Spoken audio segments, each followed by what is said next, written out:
Today ay magluluto tayo ng enoki mushroom with beef. Yung enoki mushroom, binalot ko na sa beef and then lagyan mo lang ng ground black pepper side by side. Ito yung ating ingredients, onion at saka garlic. Ipan-fry kunti ang enoki mushroom with beef.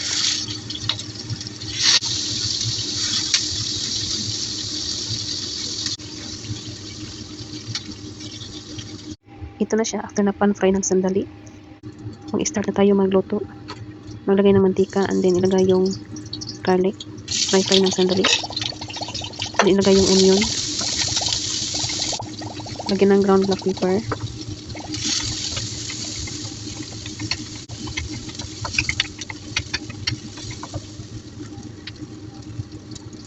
Lagyan ng chicken broth. Add hot water. Lagyan ng dark soy sauce. And then light soy sauce. Then konting HP sauce. Then pirin, Worcestershire. Then konting sugar. Then add again the ground black pepper. Then ilagay yung beef. Pakuloan lang ito ng mga about 1 minute.